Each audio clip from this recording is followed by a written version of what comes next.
৭৫টি কুমির দিয়ে শুরু, এখন বছরে আয় ১৫ কোটি। বলছিলাম ময়মনসিংহের ভালুকা উপজেলার হাতির বেড় গ্রামের কথা। এখানে দেশের প্রথম বাণিজ্যিক কুমির চাষ প্রকল্পের যাত্রা শুরু হয়েছে ২০০৪ সালে। ৭৪টি প্রাপ্তবয়স্ক কুমির নিয়ে যাত্রা শুরু করা এই ফার্মের ছোট বড় কুমির রয়েছে প্রায় ৩৫০০। প্রতিষ্ঠানটি ২০১০ সালে জার্মানির একটি বিশ্ববিদ্যালয়ে হিমায়িত কুমির পাঠানোর মধ্য দিয়ে তাদের রপ্তানি কার্যক্রম শুরু করে। গত ৪ বছরে এই প্রকল্প থেকে ১,২৫৬টি কুমিরের চামড়া রপ্তানি করা হয়েছে। জার্মানি হাইবার্গ বিশ্ববিদ্যালয়ে প্রায় $১ লক্ষ ৬৯ হিমায়িত কুমির রপ্তানি করা হয়। খামারের ব্যবস্থাপক গণমাধ্যমকে জানান, কুমিরের প্রজনন মৌসুম এপ্রিল থেকে মে মাস পর্যন্ত, অর্থাৎ বর্ষাকালে। প্রজননের ১ সপ্তাহের মধ্যেই ডিম দেয় এরা। প্রাপ্তবয়স্ক একটি কুমির গড়ে ৫০ থেকে ৬০টি ডিম পাড়ে। ডিম সংগ্রহ করে রাখা হয় আন্তর্জাতিক মানের ইনকিউবেটরে, কারণ বাচ্চা ফোটানোর জন্য আর্দ্রতা ও তাপমাত্রা নিয়ন্ত্রণ খুবই গুরুত্বপূর্ণ বিষয়। ডিম ফুটে বাচ্চা বের হতে সময় লাগে ৮০ থেকে ৮৫ দিন। ডিম ফুটে কি কুমির জন্ম হবে তা নির্ভর করে তাপমাত্রার উপর। তাপমাত্রা যদি ৩২ ডিগ্রির বেশি হয় তাহলে পুরুষ বাচ্চা হওয়ার সম্ভাবনাই বেশি।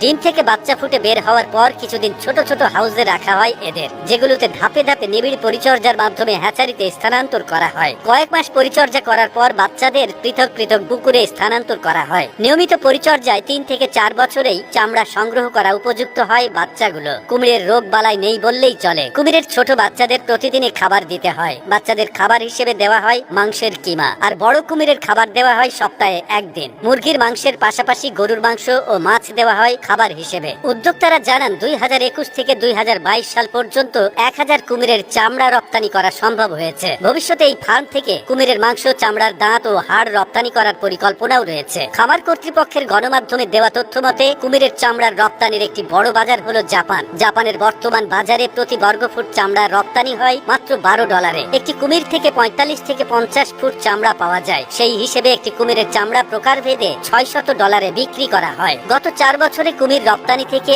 আয় করেছে ৬০ কোটি টাকার উপরে, বছরে প্রায় ১৫ কোটি টাকা। প্রতিবেদনে আরো বলা হয়, প্রায় ১৪ একর জমির উপর গড়ে তোলা হয় প্রকল্পটি। এর মধ্যে ৪ একর জমি কেটে বৈজ্ঞানিক পদ্ধতিতে তৈরি করা হয় ১৪টি পুকুর। বন ও পরিবেশ মন্ত্রণালয় থেকে ২০০৪ সালে প্রকল্পটি অনুমোদন পায়। মালয়েশিয়ার সারোয়ার থেকে প্রায় ১০০ কোটি টাকা ব্যয়ে আনা হয় ৭৫টি কুমির। তখন কুমিরগুলোর বয়স ছিল ১০ থেকে ১৪ বছর। লম্বাই ছিল ৭ থেকে ১২ ফুট। আমদানিকৃত কুমিরের মধ্যে ১৫টি ছিল পুরুষ। বর্তমানে এই খামারে কুমিরের সংখ্যা প্রায় ৩৫০০। খামার ব্যবস্থাপক আরো জানান, এই খামারে কুমিরের উৎপাদন প্রতি বছরই বাড়ছে। স্ত্রী কুমিরের তুলনায় পুরুষ কুমির দ্রুত বাড়ে, তাই পুরুষ কুমিরের উৎপাদন বাড়ানোর চেষ্টা করা হচ্ছে বেশি। খামারে স্থায়ী ও অস্থায়ী মিলিয়ে প্রায় ৬০ জন কর্মী কাজ করে থাকে। কুমির চাষের কারণে হাতির বেড় গ্রামটি এখন কুমিরের গ্রাম নামে পরিচিতি পেয়েছে।